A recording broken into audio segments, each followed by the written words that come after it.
And how's everyone going? Good. Nice runny Sunday.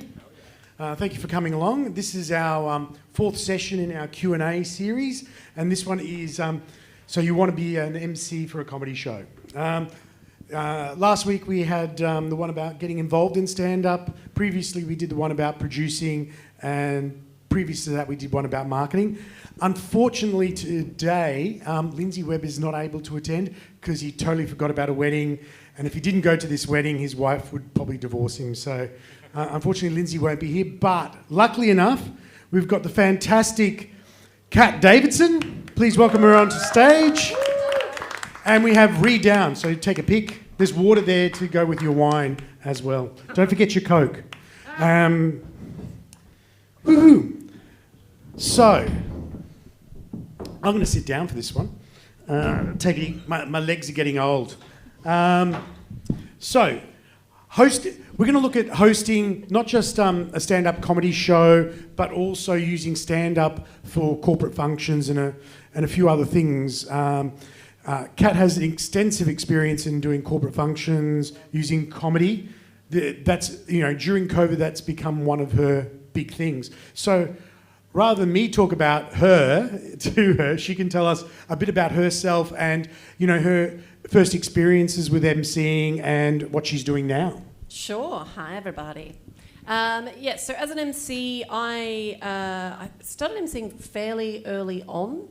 I found that my natural, extraordinary amount of bossiness made it kind of a natural fit for me. I quite liked having a bit of control of the night, and also it takes a longer time to get a solid headline than it does, I think, to be able to MC. You can MC relatively well, fairly early on, but to headline well, I think takes a lot longer than perhaps some people give it. That's perhaps a different conversation. So MCing is kind of, I probably MC more than I do the feature spot, which I'm quite fine with. So when it comes to corporate comedy, I've been doing that for,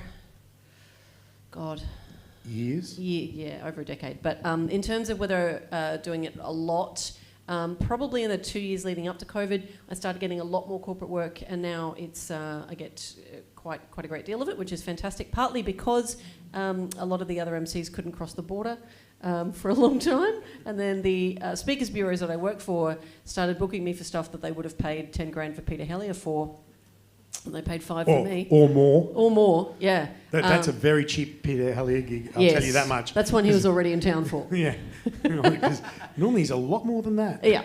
And then they started paying Queensland people and booking Queensland people and realising, they're actually not shit. So that's been nice. So doing corporate comedy is very different. It's very, particularly as an MC, because a lot of what you do, if you do it well, is about people wrangling and about charm and about kind of sorting things out in a way that doesn't look like that's what you're doing. I did one last night that when I got there, I said, and they were paying me very well for a 20-minute spot, so it wasn't a proper MC, but I got there and I said, so where's the microphone? And they pointed at the podium.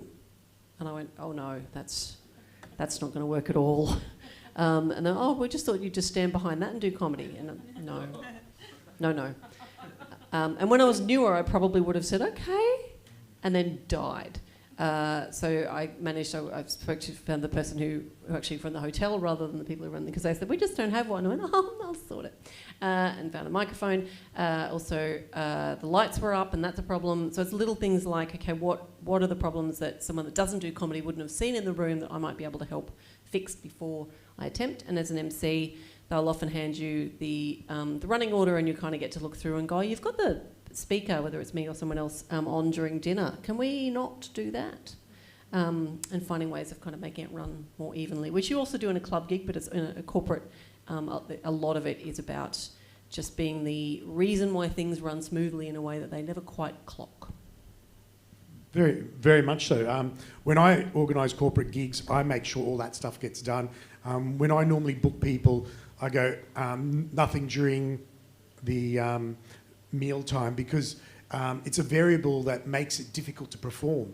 And the trick is as a room runner, you're trying to reduce as many variables as possible, like having good lighting, having good sound, and all those sort of things. When you're an MC, you're also controlling different variables from that night. So it's a very important thing to see, not just what's happening moment to moment, but have a look at the whole show and how you would run that show in your head. You know, how would you introduce certain people, having a chat to people, going, oh, how do you like to be introduced? It's doing the nitty-gritty, going, this is where the toilets are, this is what's happening here, and there's a bar down there. It's doing all the... It's doing the function of running it and not getting the glory. So now, Ree does a lot of emceeing in a number of different types of shows, because you've been emceeing... Cheaper ones. Cheaper ones. Getting cat's fee. But you've also been doing emceeing the drag shows and a whole stack of other stuff. Yeah. So tell us about that and how you compare that to emceeing a comedy show. So with like doing MC for like I host like a 2-monthly drag show called The Switch Up. It's interesting because they don't care, especially when you're co-hosting. I find co-hosting MCing, it can be really difficult because MCing, you know what you're doing, you know what your timing is, you know how you're going to put everything forward, but working with someone else can be difficult, especially the first or second time you do it together, because you're figuring out your chemistry and you're figuring out we've got to say all of this stuff and take turns. But we do comedy, we're not memorising scripts, so it's like trying to figure out how to do all the admin stuff as well. But I also find with emceeing like drag shows and stuff is that they're not as fussed if you're doing comedy constantly. Like they just want to have fun with you. They're just there to have fun with you, which is I find more relaxing, you know, because you're just there to fuck around with them and do stuff like that. But it's definitely something that needs to be. You really need to be on top of it, and you really need to concentrate, and you need to go over your clipboard and make sure you've got everything that you need to bring up before you go on stage. Otherwise, it can be kind of a big fuck up because you're not doing what the room runner needs you to do, the producer needs you to do, and you kind of can't blame the other. You're not going to be like, well, they didn't say it either, you know. It's so it's just more that I find that stuff to be more. Like you've got to create almost like a to-do list, whereas with MC you've kind of got your spiel that you do at the beginning of the show, before the break, after the break, blah blah blah. But mainly I personally find it just more fun because you're just like, yeah, cool, you look hot, you know. That's nice. As opposed to doing straight stand-up. Doing straight stand-up, yes, which I hate. No. You hate emceeing straight stand-up shows? No, I love it. I just get stressed. I find that I get stressed out when I know I'm doing an MC show, because if the audience doesn't like you, you're fucked. Because you're going to be on every 5 minutes, and you want them to like you. You want to be likable, because the show, it's not entirely dependent on you. If you've got good acts, they're going to crush, they're going to do well, it's going to be fine. But it's also every time you come on stage, if they do not like you, if you've said something that they don't like, or like if I've done a cum joke and they're like, we don't like cum jokes, then you're just a whore interrupting their beautiful little show. And that's the thing that stresses me out the most, is that you obviously want to do well, you want to do your set well, but you really just want to make sure that you are likable and they like you and they trust you to be bringing acts on and telling them that acts are good, so they believe you when you say that. Yeah. You're kind of like the host of a party. Yeah. So you're telling people, hey, welcome to the party, these are the rules of the house, this is where everything is, and here are my mates, and they're fine, and you're going to be okay with them. And then, so you can trust me, you can trust them. You're like very much feel like you're inviting someone into your home. It also means, though, that if one of your mates gets unruly, you may have to clean up after them. And that can be a really tricky thing as an MC, because it is, if you've made the audience, as you should have, trust you, they don't have to think you're the funniest. In fact, they probably shouldn't. No. But they do have to believe you and trust you. So if one of the acts does something that offends the audience, then you have to find a way to quite gently, you can't chastise them too strongly, but you do have to find a way, I think, and I think every MC does this differently, but totally. to acknowledge to the audience, yes, I saw that, that was naughty, and find a way to move on. Because I think if they're going to go into the naughty corner. Yeah, but not. I mean, you can't lean on it too hard. And you can't go like that. What a piece of shit. Sorry, guys. You know, because that's you can't. You also can't do that because that's not a good look for the show either. You know, it just needs to be like, I was shocked, because no one's booking people who are going to go up and say actually terribly offensive things. No one thinks anyone's going to do that, but you have to kind of be like, I am just as shocked as you. We're all in this together. I am not going to reprimand this person fully, a little bit, and then we'll move on, and then you leave it to the person running the room to be like, you're not coming back, or don't do that ever again, kind of thing. I always have like my set for emceeing for opening and then for the second bracket written down, and then I have like 3 jokes that I write down. So if something goes poorly, I'll just be like, oh, that was a bit weird. Oh, here's a little joke. Here's a silly little joke from me, you know? So it kind of like mellows it out. It's like definitely good to have at least one joke that if the room runner's like, can you fucking clean up after that? That you can go to that's not going to cut into your time. Yeah. For the second half. So redirect. Yeah. Yes. A redirect. Look over. Hey. When I'm talking to people who are starting out as MCs, I use the analogy that you are a tour guide and you're taking the audience through the zoo and presenting the different animals that are there, you know? And the important part is it's how you set up each of the characters that you're going to see. Did you nearly choke? Did wine come out your nose? Okay, good. You're animals. Because it's a zoo. It is a zoo. And the thing is that as an MC, you've got to be a friend to the audience. You're going, come with me, come on this journey. If you're naughty, I'm going to chastise you too. And you follow me and I'll show you these guys. I personally, one of my pet hates is when an MC goes, and this person's really funny. I find that is setting the person up in some ways, because I've seen a lot of audiences go, okay, prove it. Whereas you go, I feel that if you go, I really enjoy this person, I hope you do too, that you're setting them up for more of a victory. It's a bit more positive, even though the other one's not negative, saying that they're really good. But if you go, I hope you really enjoy them because they're one of my favourite acts, because then you're personalising it and you're trying to create that relationship with the audience and go, hey, you're one of my mates, come and see my other mates and we're going to have fun together. That's how I see it as a person that's running a room and watching people MC and seeing the people that do it well, and you know, some people that do MCing and don't do it very well. You know, it can be, there are 2 very distinctive types of MCs, but I'll talk about those later. Now, how about any tragic experiences first off before we talk about really good ones as an MC? Yeah. What's your worst MCing experience? I remember doing a country pub in a place where women don't talk. Good. Just should be seen sometimes in a short skirt and not fucking heard. So I got up and I did a bit at the beginning. I was emceeing. It was 2 men who were the feature acts, because of course it was. And it's a few years ago now, but some towns haven't moved from there. But anyway, so I got up and I did my thing, and I was kind of trying to talk to the audience, and they were just giving me fucking nothing. And was it the women just as much as the men? Completely.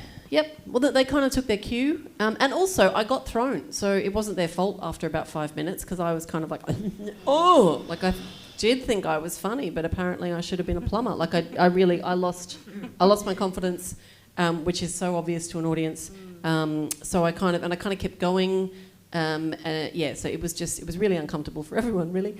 And with more knowledge, I would know what to do, but at the time I did not. Anyway, so I did that, and then I kind of kept going, and I had in my head, like, you got to do your 10, and I really shouldn't have, because everyone was done at 3.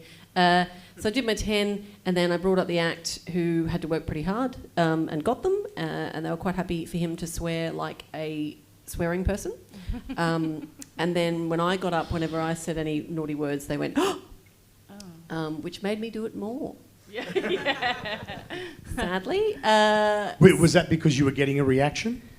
No, at the time, I wish it was. It was nerves. It was really, like, I just kind of, I was trying to run through all of my material. I burnt through every thing I'd ever written, because I was trying to kind of like throw out stuff to get them on board. Whereas with the benefit of hindsight, I should have just slowed down and acknowledged it. And it's not up to me to be the funniest on the night. So I could have just been like, I am not your favourite thing, am I?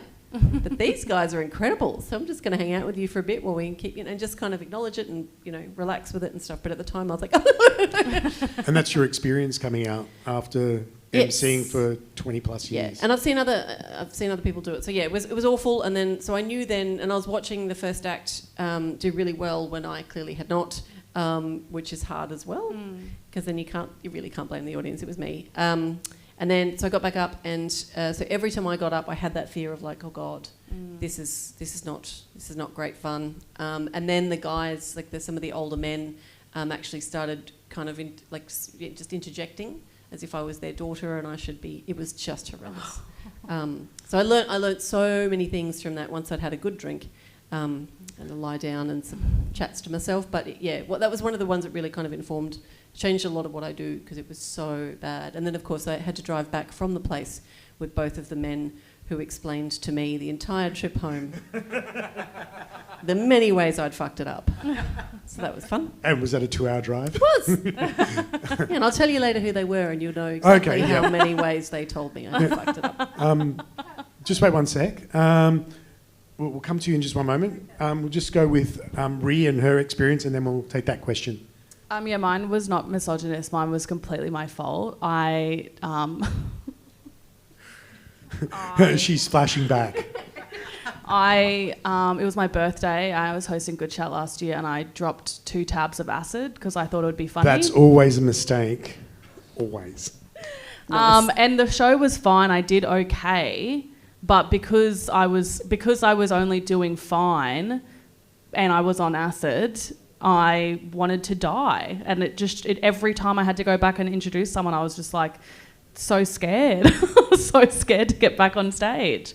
So that's my worst. But it was a fine show, but also like Randy Feltface was headlining, and everyone that was there, it wasn't the usual Good Chat crowd who would have loved it if I was on acid. It was people who had just come to see the puppet, and they were like, why have you done this? So that's probably my worst. It wasn't even the worst job I've ever done emceeing. It just felt the worst and scary. Don't do drugs. Did Randy come to life? Yeah, it was like, did he freak you out a bit? Yeah, a little bit. Heath was nice about it though. Yeah. He was like, good for you. You're wearing an hoodie. You dropped some tabs. You're 28. We've all been there. I just got my lips done. They're all bruised from lip filler. I was like, yeah, I'm handling it really well. I'm going to do this show. But yeah, I had a rep, especially with Good Chat when they promo me, is that I'm rowdy and loose unit. And so I was like, well, okay, I'll do that. I'm not a big drinker. I was like, I'll do that. That'll be fun. And it just wasn't. It just really wasn't, So that's my worst. Probably because I hate women. That's probably why they were laughing so hard, actually. They should be quiet. Yeah, they should be nice to me. Don't swear. It's very unladylike. I think that's probably a fundamental good lesson to take from, not just taking drugs, but even drinking. A lot of people don't realise it's similar to flying in an aeroplane. Every drink you do equals 2 to 3 drinks once you jump up on stage, because your adrenaline kicks in, and so if you've had 1 drink, it's like having 3.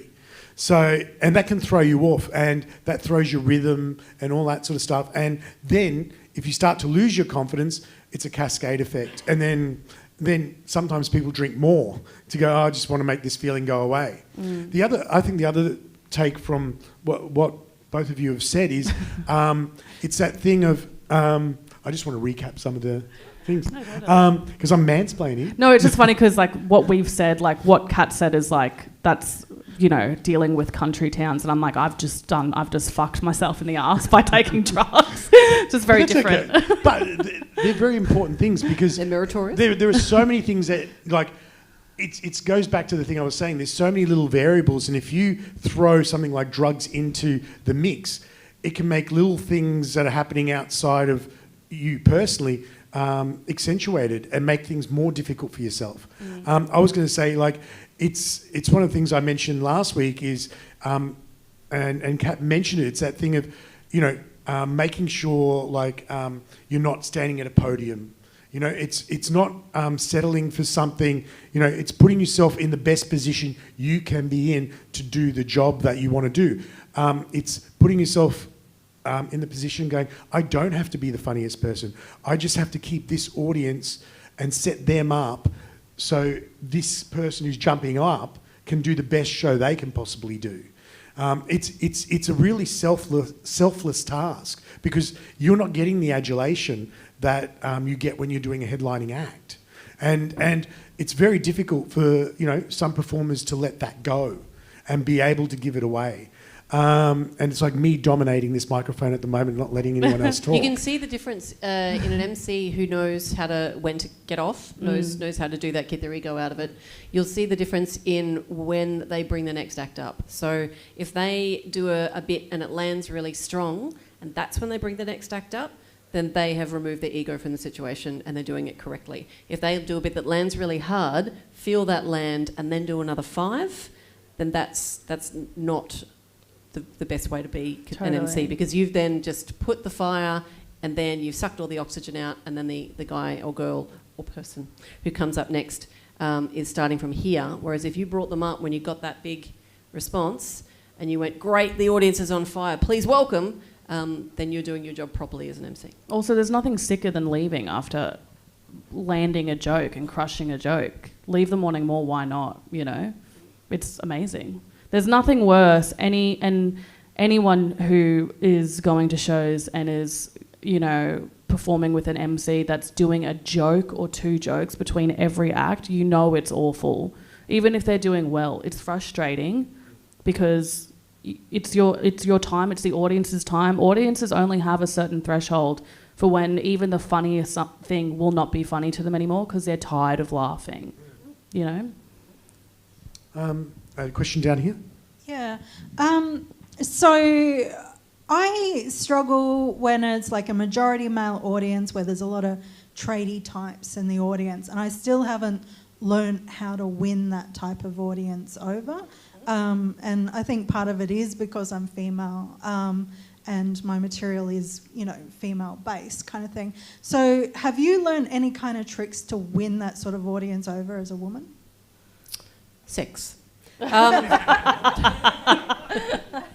Just to get my tits out. No, yeah. Yes, I have. Partly about the material. So you do need to have another gear to switch into if you are performing to an audience that is mostly male, or particularly in a country setting, because they really do have a different way of looking at interaction.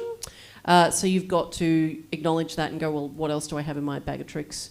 They're not going to want to hear all of this. What else can I talk about? So that's something you have to kind of acknowledge and work with yourself. But in terms of them having an expectation or not being used to having a woman on stage, you have to acknowledge that and find a way to work with that. So I quite often, I let them, I'm just trying to think, sorry, put it into words how I deal with that. So I acknowledge that with usually kind of a joke, like it's a woman on stage and it's me and 5 men, we've all been there, am I right? Hey. So it's acknowledged, but not in an embarrassing way for anyone. And then I try and engage as many men as I can in the kind of chat before, so that they can see that there's no harm in communicating with me. Because if you get nervous, as I did way back when, and just start barraging them with material, then you've just confirmed what they think, which is that you're not speaking to them. You're delivering a speech. You're talking at them. It's not a conversation. So if you have an audience that... So the one I did last night was for an association that's very much male-dominated. And so I would speak to and try and find the alpha as well, and just be like, so what's... And not in a confrontational way, but just be like, g'day, handsome. Like, what's going on over here? Nice suit, love your hair, silver fox, g'day. And try and engage them so that they feel safe in your company. And once you've done that, usually it goes away. Because they're not used to... It's not actually their fault that they're not used to seeing a woman speak to them in that manner, because it has traditionally been a male industry. So you then teach them, you're safe with me, I've got this, and they will get over it. And they'll just... It's whether you're funny or not from really early on. But you have to acknowledge it, you've got to engage them, make them feel comfortable, and then move the fuck on, I think. Yeah. And not go into that death spiral if it takes a little bit longer get it to work. So some really good emceeing work that I've seen is where prior to the evening, just finding out about people in the audience, because there's usually some people that, and this is more of a corporate context, where you find out a little bit about people, and it can be anything like, Trevor he always dresses up nicely. And it's sort of like, where's Trevor? Look, he's always in a nice suit. And then they think, oh my God, this person knows who I am, and they've got all this information about me, and you've made one point. And people will write their own stories after that. So, it's engaging the audience, making them feel comfortable, and as Kat said, it's prepping them up, making sure that they're comfortable with what you're doing, and if you're presenting someone else, easing into that. And that transition from like one act to another act can be really important. I use the analogy of going from someone that's super high energy to someone like a Stephen Wright character. They won't know who Stephen Wright is. Let's say Deadpan, a one-liner comic. You have to change, like if you've got someone who's really high energy and you're going into someone that is lower energy, you have to bring the room down a little bit and ease them into that person. If you go from super high energy, that person will have to do a lot of work, and the first 5 minutes of their act will be them trying to engage the audience at that level, but you can help that performer out by bringing the audience down, slowing it down a touch, and then here it goes. Or even prepping, going, Fred Lang's fantastic for this. Like, if he's got someone who's, like, you got to think a bit more, he will say, hey guys, really listen to this guy, because, you got to think a bit more. And they will move forward and actually listen. You sort of notice that. So what sort of techniques do you use to sort of introduce different styles of acts? Techniques. Do you have any techniques? No, it's still too early on for you? No, I think it's just I'm just more personable about the acts. I feel like I know the majority of them, and if I don't know them, I bring them up. It varies between people, but just like, you guys are going to love this next act, give them everything you can, start clapping, start cheering, and then I say their name. I don't think it needs, personally for me, I don't think, especially because the gigs I'm emceeing, I've got 10 to 15 acts on. I'm not going to do a massive personal intro. I just want the crowd vibing and have them going through everything. If the last act has left, I want the next act on stage in the next 15 seconds, basically. So mine's just more about hyping them up. Don't say, I'm not really this next act's so fucking funny. I'm always just more about how much I like them as a person. Which is perfect. I do more of a friend approach. Sometimes I tell them that they've been to my house or we've smoked weed together. If it's a quasi night, they love that. But yeah, just more personal friendship kind of approach. And if I don't know the act, I just pretend that we are friends, Because that's what the audience want. Yeah. Or if they're interstate actors, sometimes we'll say, they're from Melbourne or whatever. Yep. And I'm looking forward to seeing them because it's my first time too. Yeah, I'm so excited to see this next act, blah, blah, blah. Just personable friend I think one stuff. thing you've got to try and do as often as possible, and it depends on the room, because some rooms never entirely settle. If they're kind of a rowdy kind of room, you won't get a full settle, and if trying to get it's going to make everyone uncomfortable. But try and put out any big fires before you bring up the next person. And that may mean if it happened during the last act and they didn't deal with it for whatever reason, you may need to before you bring the next act up, because it will, apart from making it difficult for them, it makes the audience uncomfortable as well, because they're kind of is mum and dad fighting? What? Are we okay here? Are we safe? So you've got to try and kind of, so if it's someone that's heckling, try and find a way to acknowledge them and try and kind of get that to stop. And before you bring the next act up. And it doesn't have to be a long, and you don't have to attack them when you come out, but something, if they've been chatting but you feel like they didn't quite settle at the end, is kind of be Barry's having a top night. You having a good one there, Barry? You good? You happening? You got another drink? You okay? You can kind of, you don't have to necessarily do a full engagement with them, but kind of acknowledge, we settled, listen for it, okay, we can move on. Because it is kind of, it's a little mean as an MC to leave that mess for the next act, for that to be the first thing they have to deal with. Also, never yell at an audience member. Just never. It doesn't matter what they're doing. Don't ever go off. I've seen some of the most annoying audience members get yelled at by an MC, and it immediately No one's on anyone's side after that because it's just been way too intense. Just try and be as chill as possible, because if the audience sees you actually yell at an audience member, like I've seen, like the majority too is like drunk women. Like ask, if there's someone there that can ask them to leave, obviously that's the best option. That's never not going to be an option. If someone is disrupting, especially a paid show, people have paid to be there. And that's something you can mention as well. People are paying money, you're ruining people's night, you're not letting people tell their jokes.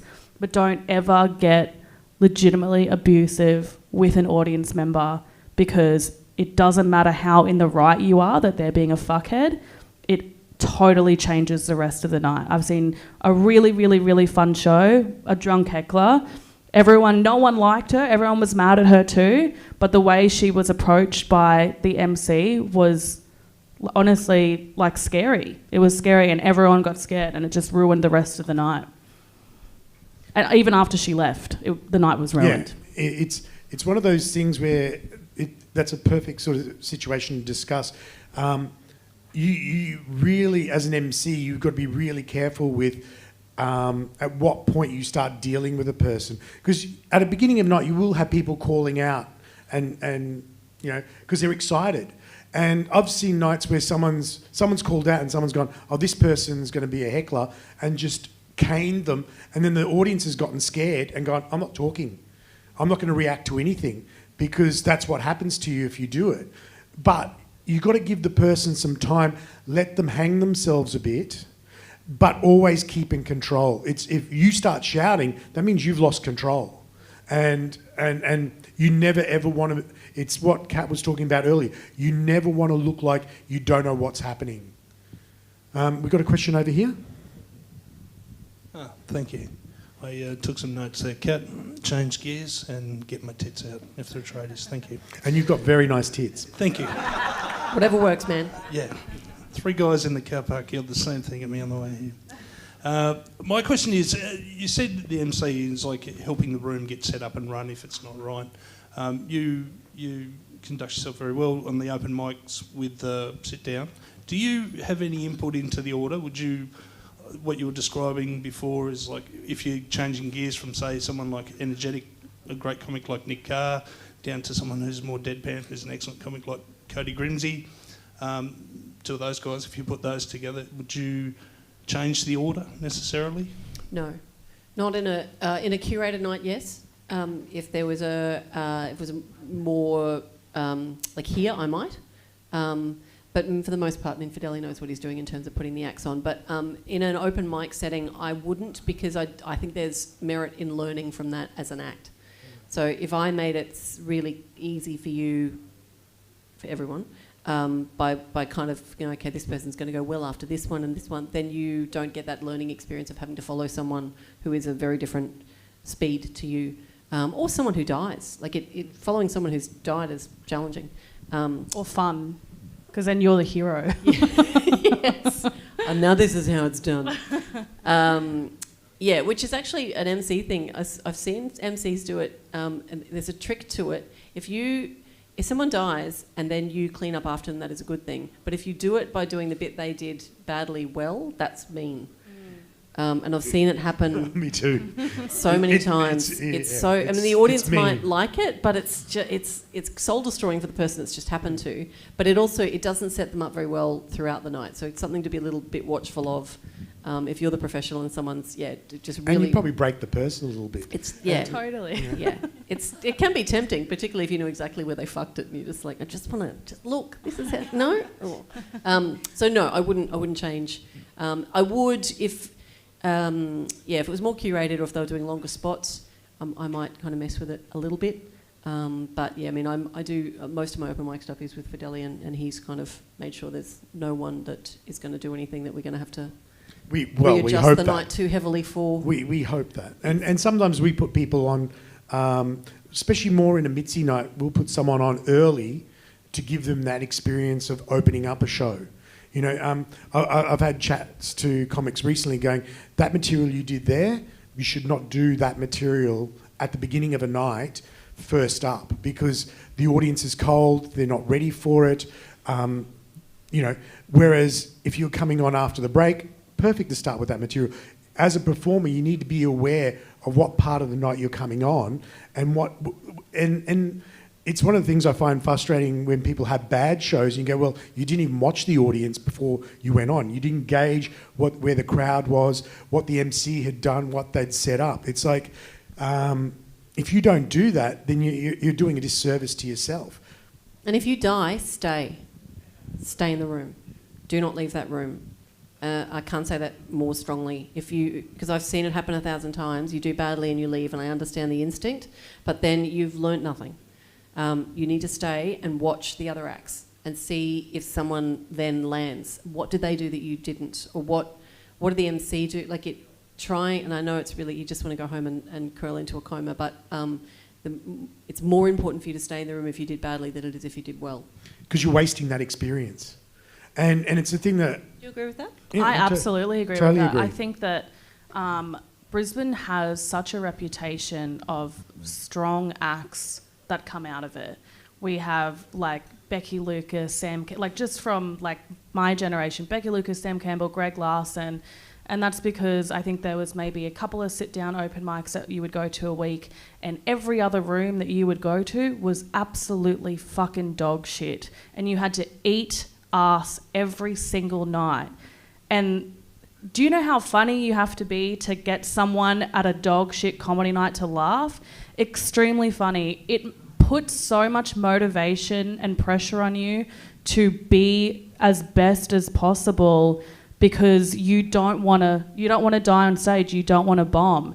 And I think that there is so much merit in bombing and doing hard rooms and doing rough rooms to learn from, how you could have made it funnier, because it's weirdly motivating to try and do somewhat well at a room, because you know what, at the end of the day, there's always going to be audiences that don't care how funny you are. You could have some of the best acts on and it's not going to matter. They're not in the mood. There's only a couple of people there. The vibe's off, whatever. That's going to happen. But those are the gigs that teach you the most, because you leave and you go, I don't ever want to feel like that again, ever. And I think I can speak for both of us, when we've probably both have gigs that have changed our entire comedy approach and career, because they've hurt so much that you want to work harder to never feel that way again and to see what works, So I think that doing spots that aren't curated for your type of comedy is going to help you. Yeah, that can be a real trap. And even as an MC, it can be a trap. The more experience you get in different rooms, it will help you with your act. Because as an MC, you can play a little bit. You can test little bits of material, some nights. Not saying one of the big mistakes early on, because when we started doing comedy in Brisbane in 1992, we only had 6 acts. And Brisbane for a very long time had a bad reputation for people with sticky feet. The MCs would not get off stage because we gave them so much latitude at the beginning, going, mate, we've got to fill a 2.5-hour show. Stay up there as long as you can, because we've only got 3 acts and we've gone through those guys, and we were getting the same audiences back, so you had to get people up and go, oh, you've got to do new stuff, come on. We were throwing musical acts to extend the nights. But within 18 months, we had people coming through open mic and all that sort of stuff, and then it became a dangerous thing, because then we were getting up people from interstate and they're going, oh, Brisbane MCs have got sticky feet, they won't get off. But that's transitioned over time and people have gotten way better. But it was part of the situation at the time, because we needed something else to get the room happening. And the sticky feet thing, do your maths. If you're emceeing, take a look at the structure of the night, because the person who put the night together may or may not have a knowledge of it. If they do, you can ask them as you go. I mean, if Fideli's in the room, or if I'm doing a gig for Josh, then I can say to them, if I can see that we're running a bit long, I can go, do you just want me to run through this? And they can be like, fuck yeah. Or if it's someone that I don't know as well or whatever, I'll just do that myself. I can clock it. So you as an MC, if you, from the beginning of the night, particularly when you're starting out, take a look at the night, know how long it's supposed to go, and do the maths. So there is this guy's doing 10, this girl's doing 5, this add it up, the break's 15, so that is this amount of time, and we want the show to finish at 10. So how much does that leave for me? Do that maths, and then go, okay, well that only leaves me with 15 minutes, or that leaves me with 10. Like, it can be pretty tight, particularly the ones where there's 15 acts. So know that going in. So know how to parcel out your time. Think, well, okay, I'm only going to do 5 off the top if I can. Give myself a few minutes in the middle if I need to clean up after something, if the break runs long or whatever. So don't let that maths happen throughout the night, and you get sort of into the second part, after the interval, and you're like, fuck, this is running long, and it's partly my fault. So try and really think about that coming in. And if you're dealing with someone who you know well as the room runner, you can ask them about that. Oh, of course you can. How much do you want me to do off the top? We seem to be running a bit long here. Do you want me to just keep going? Because they may surprise you. Like, I've done a few for Based where the headliner's coming from somewhere else, and I didn't know that, or whatever else. And I've gone, do you just want me to run through this? And then be like, oh, no, we need to, the bar wants us to stay longer, or we need to blah, blah, whatever. And you go, okay, sweet. So there's no shame, and I think that's something that takes time to learn in asking. Like, I'm not sure here, do you want me to run, or whatever. So, well, best way to learn is asking questions. It's, it's one of those sort of situations too, is as an MC being aware of the room, because, occasionally I'll be doing something and an MC goes, oh, look, the bar's quietened down now. Do you want me to go? And I go, yep, perfect. Because you don't want to be like kick-starting the show too early when there's still like 30 people at the bar. Because, they're not going to get back to their seat for another 5 minutes at least. So having that awareness is a really good thing for a host. And not being afraid to go up to the person that's running the room, because they might be in the middle of doing something else and haven't noticed something. The number of times that I've had Kat or someone else come up to me and going, oh, there's a real problem with this person over here. You need to can you deal with that? Because and it's like one of the things, I don't know if you guys have seen, but we got that sign. Sometimes an MC will be giving someone crap and making jokes about getting security, but we've got a very specific thing that we ask people to say so we know that they're not joking, which is if you know that Tom is Tom, we need security. And we know that it's not part of the joke. And having those sort of things set down makes things a lot easier for the people that are running the room and for the people that are on stage, knowing, okay, if I say this, I know something's going to happen. Yeah, totally. How do you deal with it with 3? If you've got someone because you're very experienced at emceeing and you may work in rooms where the room runner's less experienced. Yeah, How do you handle that? Yeah, I do do more probably half shows of people who are newer to doing rooms. It's just communicating. It's not, you don't want to be telling them how to run their room, because that you don't want to piss anyone off. I've been fortunate enough to work with people who are running new rooms who are they've worked it out. And I think that's also important too. You want to be working with people who are actually trying to do something with their night. But it's just about going for example, hey, all the windows are open to outside. That's not gonna. Is it possible for you to talk to the bar? Because halfway through the show, you don't want people screaming, because people are walking through the valley drunk or whatever, and they want to yell, or just trucks and stuff driving past, or being you need to introduce me on stage, because I think I personally prefer being introduced and not just going up and being hey guy, and it being weird, and little things like that. It's about being helpful, but not telling them what to do, But I've also been fortunate enough to telling them what to do without telling them what to do. Yeah, totally. Yeah, it's how you hide it. Yeah, it's just being polite about it, because you wouldn't ever want to come across as a know-it-all and you being demanding or whatever. Not just because I'm a woman, I think just at all. You want to be pleasant to deal with, and you just want to ask the room runner questions and just give them helpful hints, and they're never going to get... A room runner's never going to get mad at you for trying to make their night as best as possible, But if they don't take your advice, at the end of the day, that's on them too. So I wouldn't push it any further, personally. Dave Grant was a very famous person in the context of going into... Dave was a comic who actually had sound gear and lighting in the back of his car. And if things weren't quite right at a gig, he would pull stuff out. He would move tables and chairs, and because he wanted the best show possible. And in the end, and it goes back to what I mentioned before, you want to reduce the amount of variables that are happening at a show. If you don't have a good sound system and it's like, and they can't understand what you're saying, then you've made that person's job on stage really hard. If look, you can get away with lighting to a point, but what I often say is, even if the stage is a little bit more lit than the audience, because you'll find audiences that are well lit don't laugh as hard. And people talk. They're People always talk. going to talk. I don't want to do that gig again. The sound was awful, the lights were awful, it was set up terribly. Like, Yeah. I don't know, like, I'm sure you turn down gigs too. Like, the money's nice, but if I think I'm going to have a legitimately terrible night, I will say no, you know? And as a comic, that is a good... You got to...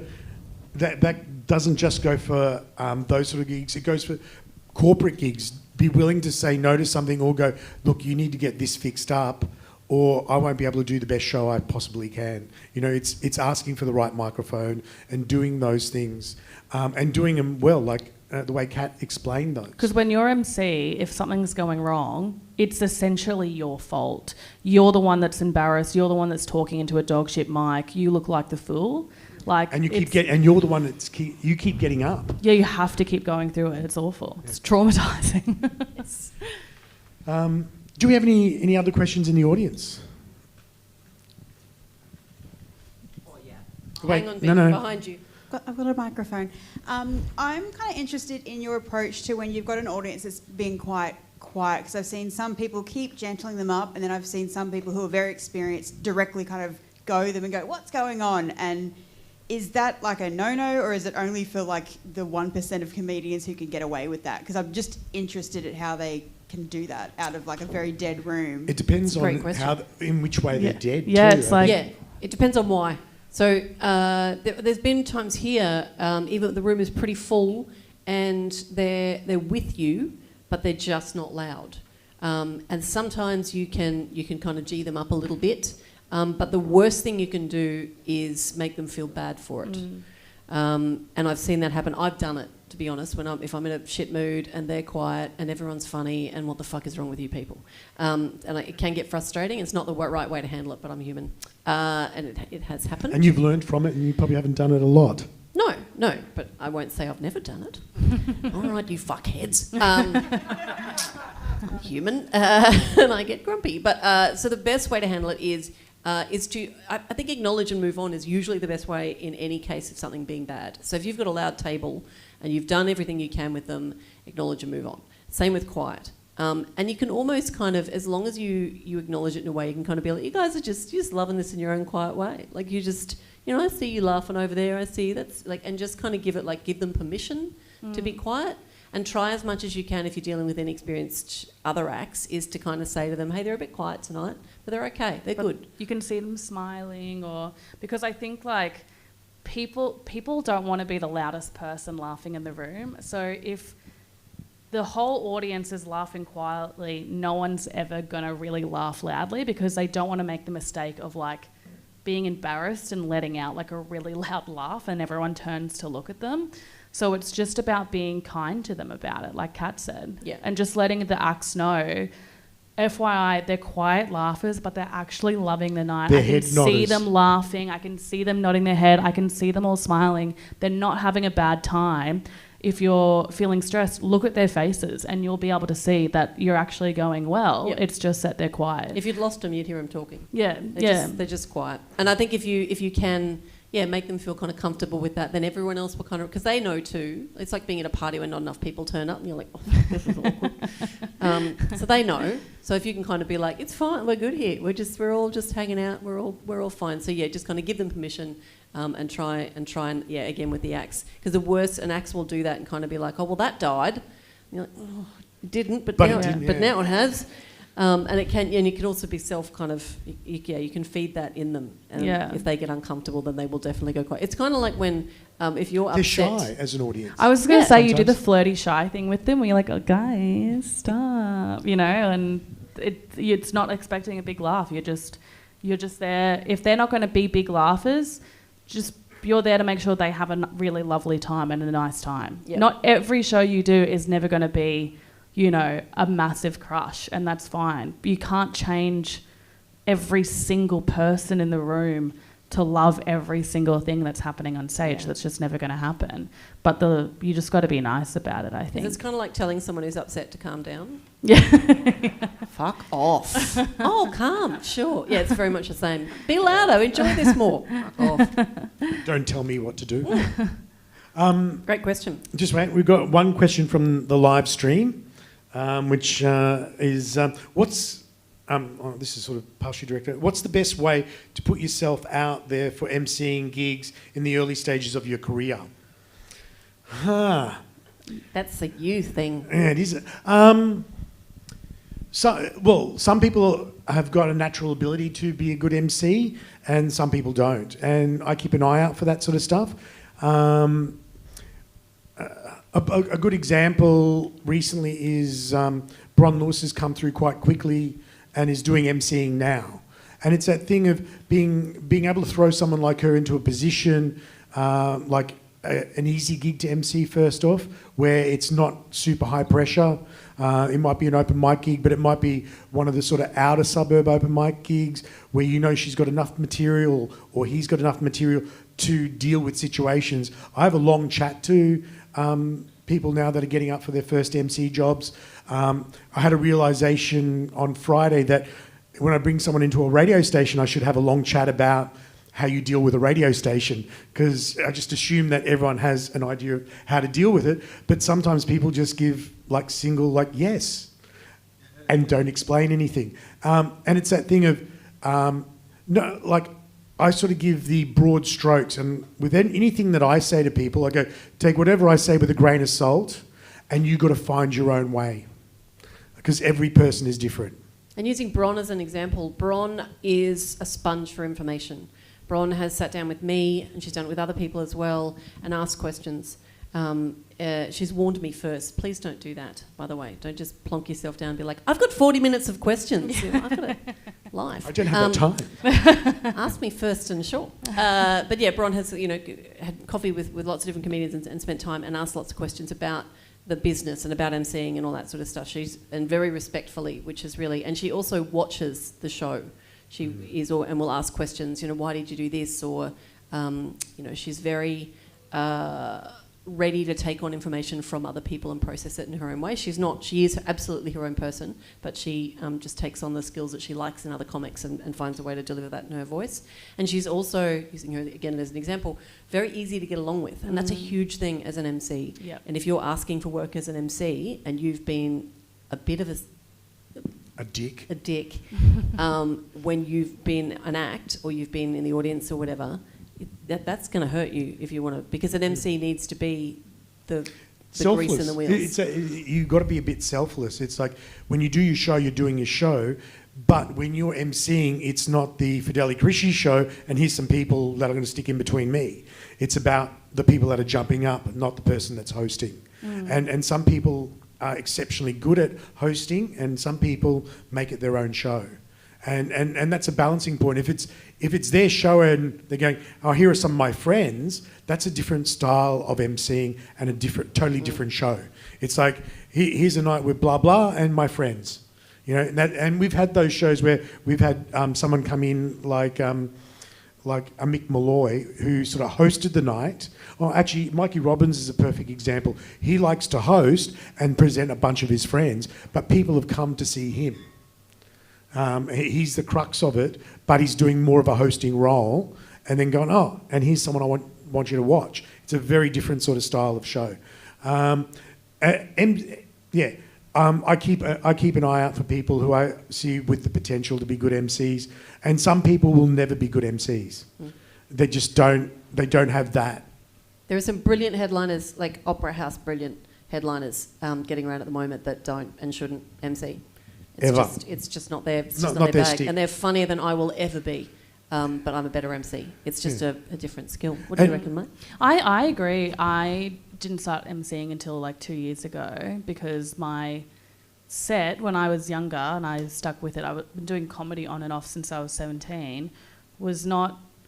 It's a spot. It's for a spot. It's not to MC a show and to be likeable for a show. It's something that I would throw at the audience and then be like, bye, And I think that...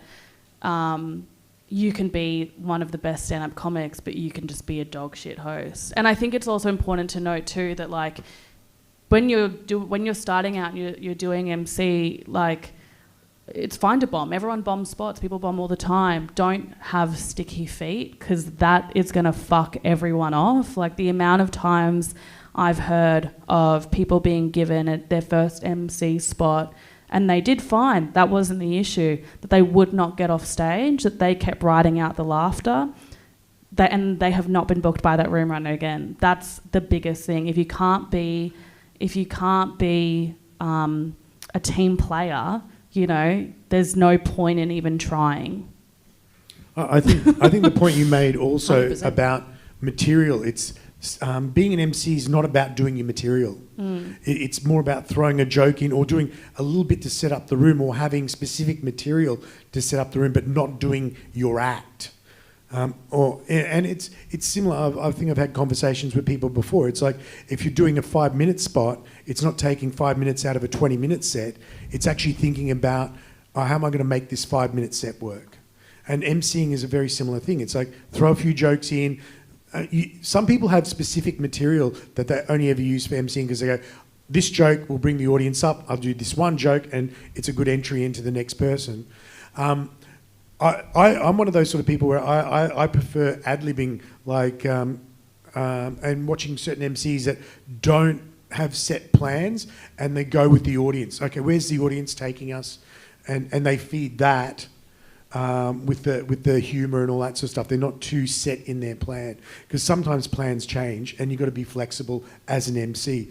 And you've also got to be flexible as an act. Like, you know, I've gone up to MCs and going, okay, keep it really quick. I'm going to have a chat to the headliner. We're not going to do 40 minutes. We're going to knock them down to 30 because we've got to finish the show by 9:45 because we've got another one starting at 10 o'clock. And everyone being aware and those messages getting passed through. Sometimes the MC is going, okay, you know what's happening? Just reinforcing that with the act as well. Okay, we've got a BJ question first. That just sounded wrong. It really did. Sorry. You got a massage. No. Hey guys, so something I was wanting to ask was I'm hoping to like start doing like 60-minute solo shows soon. So I was wondering what's the difference between emceeing at the start of the show to warm the crowd up versus like warming the crowd up when you're doing a solo show before you do jokes? Well, for a solo show, they're there to see you. Then there's literally no one else they're there to see except for you. So it's not the same as getting a crowd comfortable with you, what's going to happen for the night. If they're coming to a solo show, they're expecting 60 minutes of you. So, I mean, some acts will just be like, hey, thanks for coming, it's so nice that you came out. And then they'll just start doing their jokes. Whereas with MC, it needs to be a little bit more informal at the beginning, I find, because it's like a kind of get to know you situation and just trying to get them to be comfortable before you start doing like written material. But with a solo show, you can kind of do whatever the fuck you want. I mean, some people, you know... Come out hard. Yeah, come out hard as fuck, or they were in a bag. Demi Lardner used to start her show. She was zipped in a bag that was on stage already and would come out and just unzip the bag and then would be standing up. So with a solo show, it's literally whatever the fuck you want it to be. Yeah, and it's pretty much the style of solo show that you decide to do. You know, a festival show is very different to other shows. You know, there's a difference between doing a stand-up show and doing a festival show that is more of a performance, like you know, a Hannah Gatsby style, you know, show. I think when you're starting out, though, the difference between me doing a show, some people know who I am, many people won't, and Tom Gleeson doing a show, you know who Tom Gleeson is. He can come out and say whatever the fuck he wants in the first 30 seconds and you are already on board. Even if they bought a ticket for you, if you're not that well known, you will still need to give them a minute or two to get used to who you are. So you're probably going to be, unless your whole style is bombastic and full on, and that's a fucking long hour, you're probably still going to want to give them a minute to... Ebbs and flows. Yeah, you're still going to want to give them a minute to get 60 minutes used is very to different from 5. and say thank you for coming and kind of engage first. So give them a second to adjust to your presence on stage. Yeah. Because for a lot of people too, I mean, I don't know about you guys, but I'm fairly easily overwhelmed in a sensory fashion. So if there's lights and sound and big thing and someone on stage suddenly just barreling shit at me, I'm like, fucking bit of foreplay would be nice. Like just Back it up slightly. So I would think about that in your material. Come out strong with good material at the beginning and don't do 5 minutes of waffle, but do give them 30 seconds at least of adjusting to clocking where you're standing, what you're wearing, where they are in the room with you, and then roll. I never not ask them how they are. Yeah. Even when I'm just if I'm doing a spot, I'm like, how are you guys? Are you good? It's really lovely to be here. I cannot not start a set like that because it's warm and it's welcoming and it's nice, and it's you letting them know that you're happy that you're with them, and also you give a fuck about them. I don't know.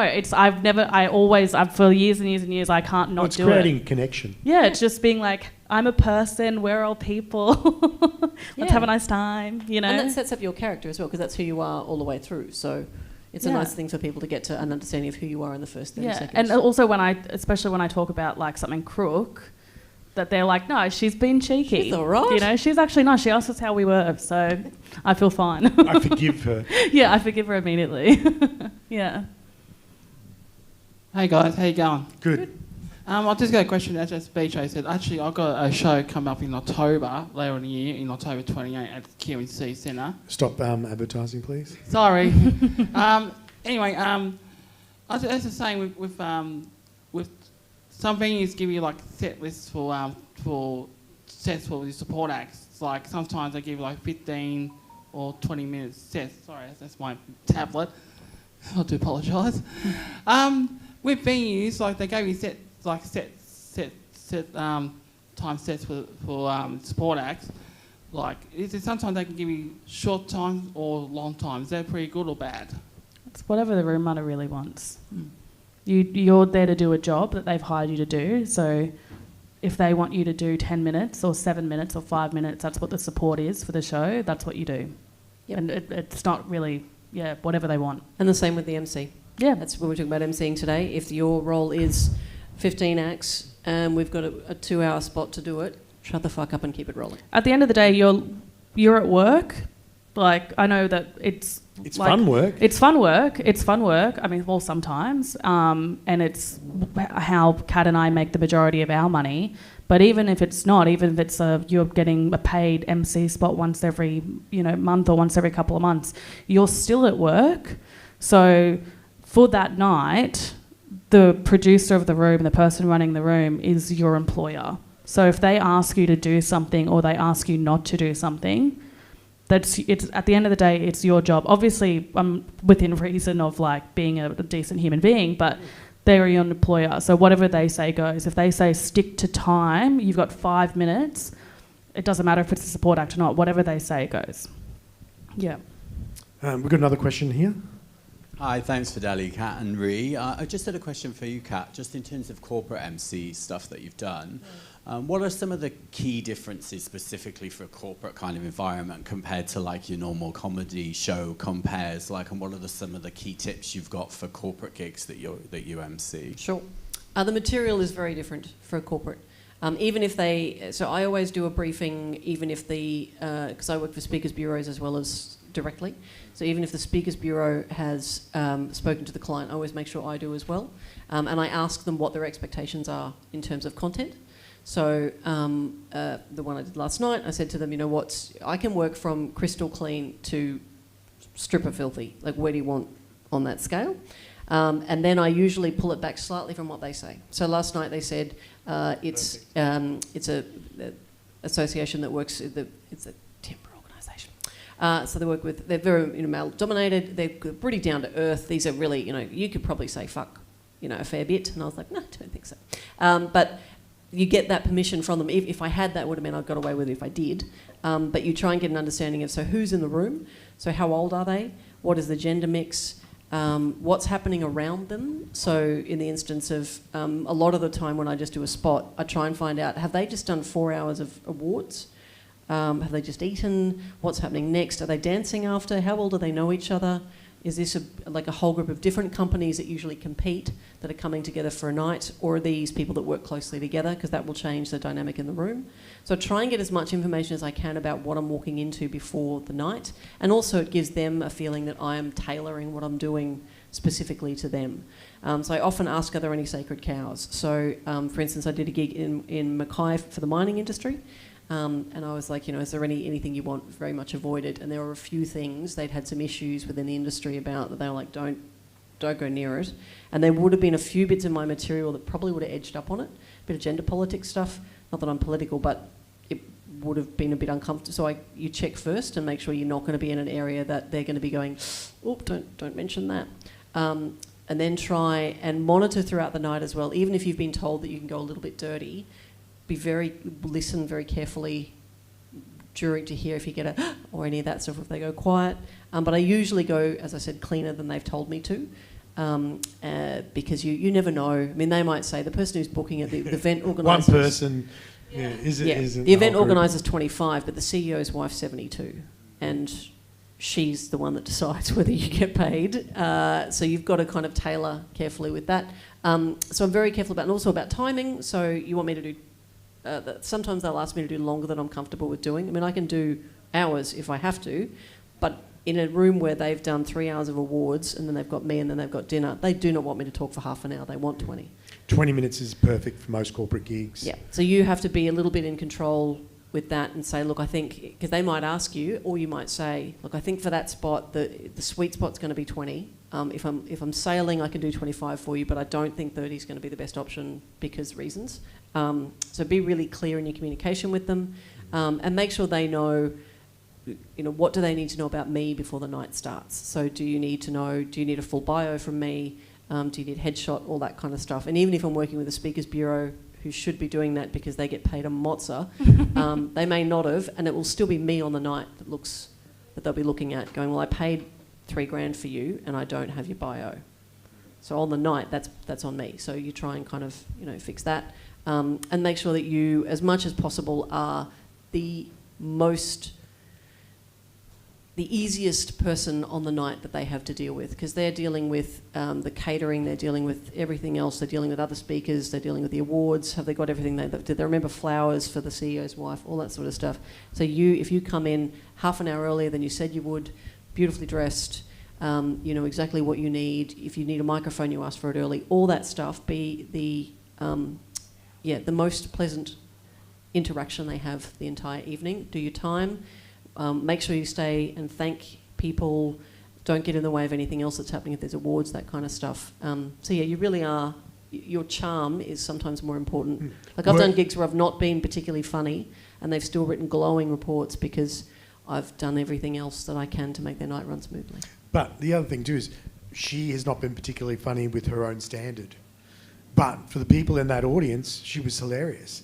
And that's the thing you got to remember is, especially with a corporate audience, they're not like a comedy club audience. There's going to be a percentage of people in that audience that don't even know comedy is going to be happening, or they're not fans of comedy. So everything has to be taken a step back in those sort of situations. You're playing to a really general type of audience. And the more corporate work breeds corporate work.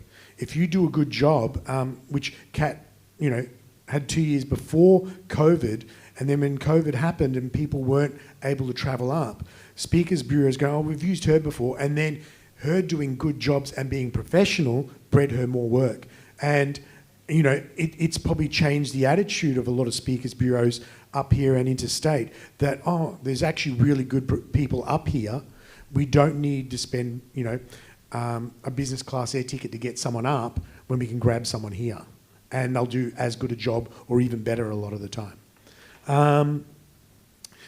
In regards to audiences, I just want to make mention of that. It's like, because we mentioned the corporate audience, but an audience and Sit Down is particular about this. There's different times of the year. Like when you hit November, December is very different to the other 10 months of the year. You get a very different audience here because you've got a lot of people coming for a Christmas show. Because someone in their office has gone, we should do Christmas at the comedy club for all our staff. And what you're getting in that sort of situation is a lot of people that have no comedy knowledge. And are also mad. that they're not just drinking at a pub. Or they've gone. Like, they voted for interrupting their evening. Susan from HR is like, this will be fun, but what everyone wants to do is just have a catch-up drink with each other and just go to a nice place and have their food and drinks paid for and not watch people talk for an hour and a half. Unless they're a close-knit unit. Those ones are really fun. When they're a close-knit unit, really fun, but most of the time they're all like, I like comedy, but I don't want to do that for my work Christmas party. Yeah. I would just want to go out and get pissed. You know? And us as a venue, we have to, get the people, we've got to Excited. entice those people and have a good time and do all those sort of things. You'll get guys that'll come and go, the drinks are on the boss. We'll have 7 rum and cokes and just bring a tray of rum and cokes and just sit them in front of themselves. And that's a particular type of audience, and you have to understand that as a performer and as an MC, how to deal with that sort of situation. Whereas, Reset your expectations. Yeah, definitely reset. They're not allowed to yell shit at you, but you are probably going to have to deal with them chatting a bit. Yeah. And because the other thing too is they're catching up with each other. Some of these people haven't seen each other because they work in a different department on the other side of town. They might see each other once or twice a year, and you've got to give them the opportunity. And we often have slightly longer breaks in that sort of situation, so they can have a chat.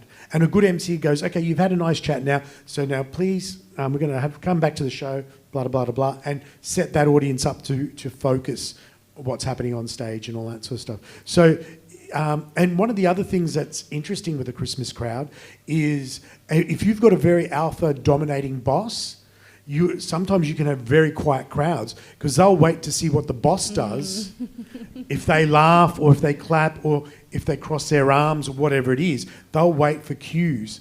And, the sit-down's quite a dark room, so you'll find that the audiences engage a lot more because it's darker and it's a lot harder to see what people are reacting to and all that sort of stuff. But if you have, we do these sort of gigs in outer areas, and those audiences where the room's a little bit brighter, it's a harder slog until the boss is laughing, I'm in.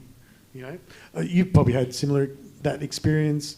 You've done a lot of Christmas shows here. Yeah, I remember one of my favourite Christmas shows was the show we had here at 1 p.m. 8 years ago or something. Yeah. And everyone was just in the best mood. It was maybe just it wasn't a massive filled up thing, but everyone was so happy. And I just remember there being one woman who was calling out and having the best time, but in a really lovely way.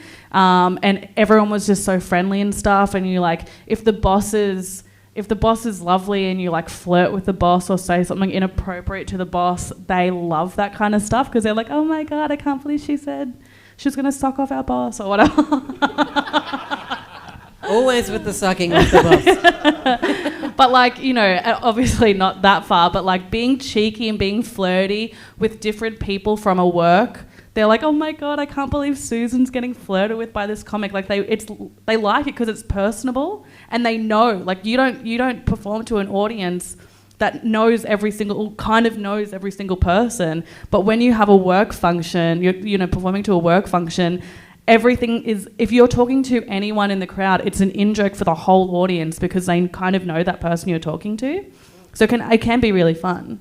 But you can also be like, I'm sorry you're here. Yeah, I'm sorry you're not at the Carlisle. Yeah, you are kind of interrupting their their catch up. Yeah. You got to watch the boss too, and depending on their if they do rule with an iron fist, it can be good to challenge them, but also you got to know when to back off that. If you can talk to someone before the show, be like, what's your boss like? Is he really fun? Is she really mean? Kind of just suss it out. My thing before shows is if I'm in the bathroom, I always go, I love your dress, to just a random woman. So then I know I have one person in the audience who likes me. And they like it, I know I've got that one support person. But you can talk to people, they'll be stoked to hear you talk. They don't even have to know you're a comic, being like, what's the boss like here? I'm, working on the show or whatever. They will tell you. They're drunk, they're getting their drinks paid for. They'll definitely tell you, and you can vibe it out from one person. And that can be some of the best information that you can ever get. Totally. Or who's the loudmouth in the office? That's the best one because the loudmouth loves attention. So you being like, where's Helen? They're like, yeah, Helen. fine, you know. So it can be really important to just have a chat to one or two people. Who's smoking outside? Who's grabbing a drink? You know, it doesn't have to be forced. Tell me what you know. But like, yeah, just be personal. The more with stealth them. you are, the better it is. Yeah, totally. And then when you're on stage, they're like, oh, I've told all the work secrets, you know? So, yeah, it's definitely helpful. So we've got another question from a live stream, which is perfect for some of the stuff that you're saying there. Can an MC do their job without doing much crowd work? Yeah, I don't really do much crowd work at all. Like, barely ever, really. Like, I'll tell people they look cute. But yeah, You're not really engaging with them. I'm always, if I'm on stage anytime, I'm always scanning the room. Back and forth, up and down. I want everyone to feel like I'm always at some point licking someone. That's a Freudian slip. But yeah, I don't really do crowd. I'm not a fan of crowd work personally. If something happens in the show that brings me to crowd work, sure, definitely, I'll definitely do it. But I'm not someone that intentionally goes out to do crowd work. And I emcee, so no, you don't need to. I would agree. But you just need to be personable. Yeah, you know. I do a fair amount just because that's what I do any time that I'm on stage. I tend to be because more you're conversational. impro background. Yeah, maybe it's the impro. So yes, I do, but I also am mindful of who else is on the bill for a professional show. So if the headliner does a lot of crowd work, I try to back off so that there's room for them. Because if I've done all the questions and exhausted the audience, and then the person who usually does half an hour of it comes out, I've put them in a bad spot. So if you have some knowledge of the other acts, try and be a bit mindful of that. And also for that reason, you know, try not to barrage any particular people so that you don't leave the other acts kind of unable to do that. So yes to crowd work if that's how you roll, but do leave a bit of in the tank. And also don't force someone in the crowd to talk to you. You can tell pretty much straight away if someone doesn't want to talk to you, and being like, what, you don't want to talk to me, is not going to help the situation. I see that happen all the time, just with comics in general. If they don't want to answer your question, they don't want to engage with you, just move on and just be like, no worries, and ask the next person. The audience isn't going to think you're a coward because you didn't make that person answer your question. It can be really uncomfortable to watch that happen. And people are, you know, guilty of doing that in their spots and like alienating people. And it makes people not want to come back to comedy. If people sit in the front row, it doesn't necessarily mean that they want to be involved. That might be the only seat left. They're trying to support the show. I have a friend who was getting spoken to. I brought him along to a comedy show in Melbourne, and an actor was doing it, and he legitimately hated it so much. And he wasn't mean back to the act, but it made him not want to go to comedy anymore because he doesn't trust that won't happen to him again. So if someone isn't interested in talking, just be like, I got you, boo, don't stress, and move on to someone else. I feel like just for comedy in general, that's so important, you know. You could ruin someone's night. People can get really panicked about having to speak in front of a whole group of people, and majority of the time the questions are not appropriate questions anyway to ask someone. So how long have you been fucking that person? Some people love that, some people, yeah, absolutely.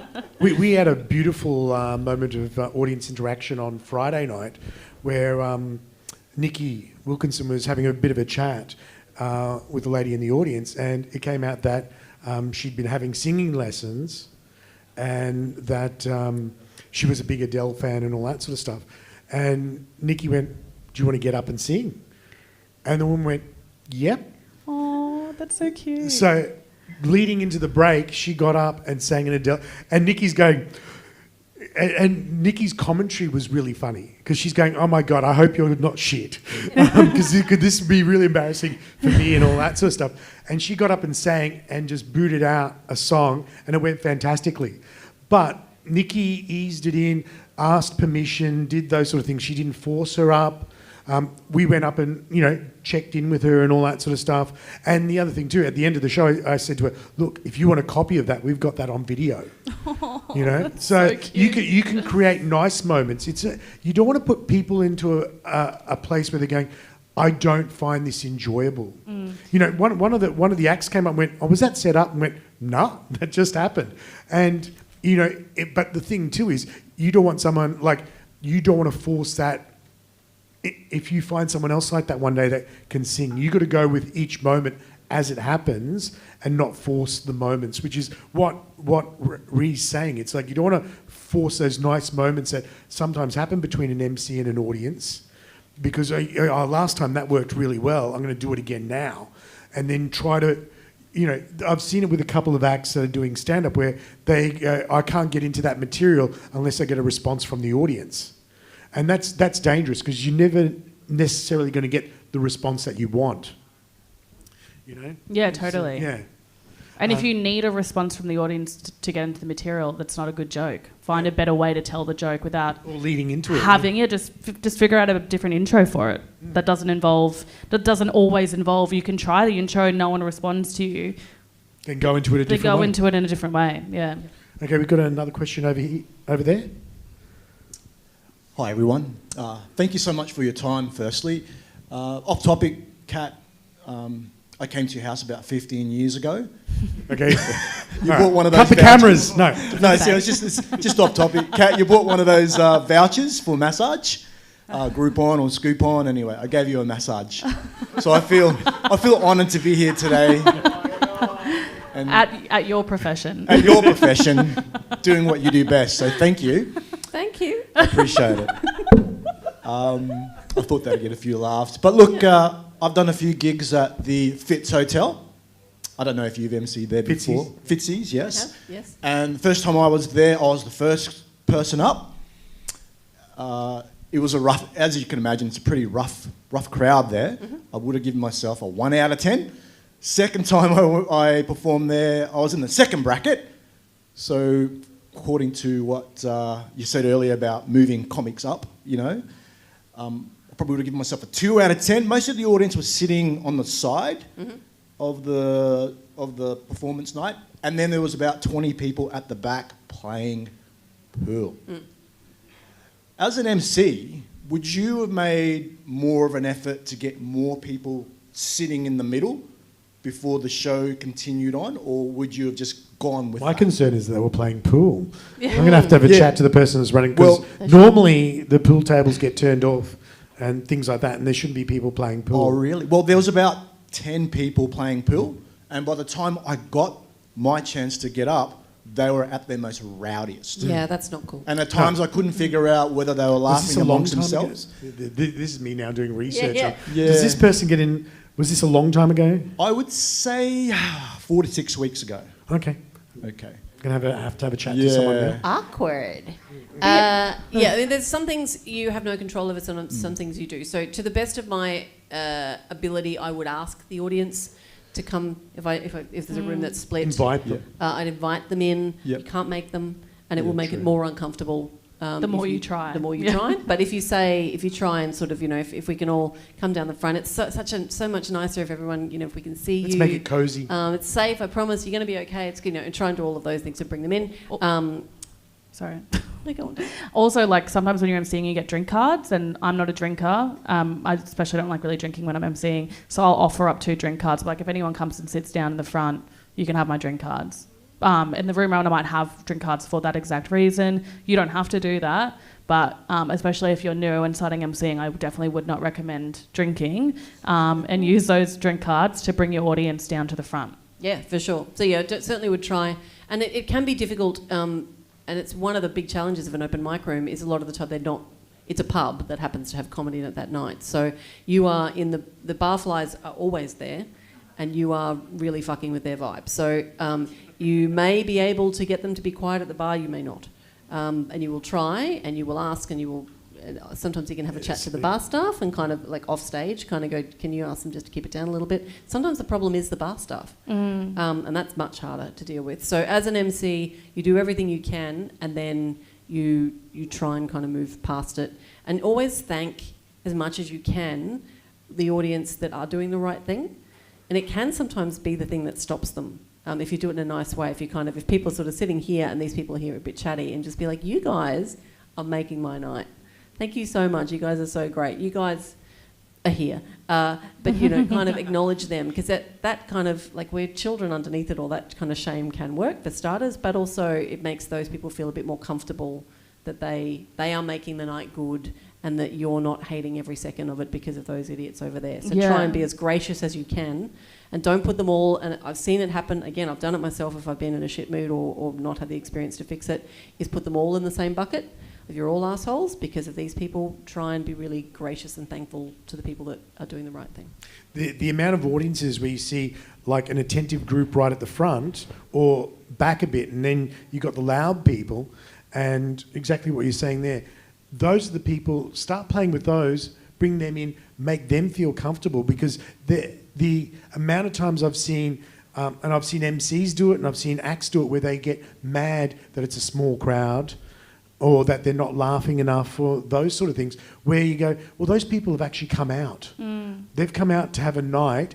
Let's make it a bit more intimate. Sometimes when you have some of the best shows I've ever seen have been with really small, like one of the best shows I've ever seen was 4 people in the audience, and Jim Owen was at the gig, and it was probably 25 years ago, and it was sat down and they had a chat, and he knew every person's name. They had a chat, and they had the best time of their life, you know. And that's the thing. You got to make it special for them, because they've come out on their maybe one night that week that they've got free, and it might be a Monday night. There might be someone working in hospitality, working their guts out, 5-6 nights a week, and this is their one night out. And that's the thing you've got to remember in the back of your head as an MC and as a performer, that these people may have had to get babysitters. They're coming out. If they're going to have a couple of drinks, they've got an Uber or a taxi. This night might be costing them $350. And you're part of that night, and they've decided to come and see you. So make it special for them. Yeah, totally. They might not even bought a ticket, but they've spent their time. Like it's... They chose you. Yeah, over and the you Bachelorette. can't get mad at them for not being other people, for not being more people. One of my favourite shows last year was a bass show that had 9 people there, and they were so keen for comedy, and we had the best time. Like it does not need to be a sold out belly laughing crowd for it to be really fun. As MC, it's your job to set that up for the other acts. Totally. And it can be difficult if it's not what you expected, or you drove 2 hours to be there and there's 4 people, or whatever else. But you have to the best of your ability, rise above and be the positivity and not bullshit, not be like, isn't this the fucking greatest night, when it's kind of not. But find a way to be the gracious leader in amongst whatever's going on. Okay, we have another question over here. Hello again. Thank you for sharing today. I've got a 2-part question, because you're a bit further down the track, you guys, Ree and Kat, and you're doing gigs through bureaus and so forth. But when you were starting out, is there any emceeing gig that you would draw a red line under and say, I wouldn't take that, or is there a reason you wouldn't take that? And the other thing I would say, the other part of the question is, I guess, where would you recommend that some of us start if you were emceeing a gig, and not just a comedy gig, but within that emceeing role? Where's a good place to start? Is it a wedding? Is it etc. Those sort of things, or is it the Toowong Bowls Club? Weddings always hard. I would never MC a wedding. Fuck that. Unless it was your best friend or something like that. Occasionally we get inquiries about, we would like this comic to be at our wedding, and it's one of those sort of situations where you go, it might be one person that is a fan of that comic, and hopefully it's a bride or groom, and they've got some special connection. But some of the good things that are floating around at the moment for people to get good at emceeing and hosting things, there's a number of trivia groups that need people to host their shows, and that's a very good experience. It's not stand-up, but from my understanding of a lot of those things, you can make those events your own and give your own sort of style to them within the boundaries that the person who runs that gig. So that is an opportunity to get time on stage in that hosting role. And you've got the ability to throw in a little bit of material and all that sort of stuff. Me personally, there's certain gigs that I like to throw people in to MC. I often prefer them not to be necessarily open mic gigs, but sometimes gigs that have 2 professional guys, where the MC only needs to do a short amount of stuff. They might only need to do 5 minutes, settle the room down, And that would be the notes. Get the audience focused and get the person on. You don't need to do too much. And you see how they cope with that sort of situation. But the reality is, you need to show some ability in like understanding stand-up, learning from the lessons. If you do a gig and you make you make a mistake, and then someone like myself sees you 6 months later and you're still making the same mistakes and you're not moving on, then we sort of go, okay, do we put time into this person to help them develop in other ways? Do we throw them into emceeing and stuff like that? Because the other thing too is you don't want to be throwing your time into developing someone and them not delivering. Yep. I'm often asked whether I would recommend someone as an MC or not. And quite a lot of the time, the reason for my answer being yay or nay, have I seen them watch an entire night? That's a really big thing, because you can't possibly know how to MC if you've never seen a full night of comedy. You've only seen the beginning bit and the bit that you're in. So there's that. There's also, is their comedy fairly ingestible by multiple humans?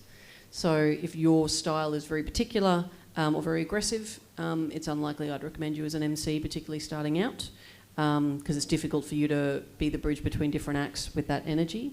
I tend to say no to gigs. I have limited time for starters with other work and with a family and the ABC and stuff like that, so there's only a certain amount I can do. And I also think that some gigs are more built for someone who's not in the position, like they're starter gigs. And that's not to say that they're bad in any way, shape or form, but that position should be, that role needs to be filled by someone who needs to do that. I don't want to kind of take up that space. But I would be very reticent to take a gig where I felt unsafe.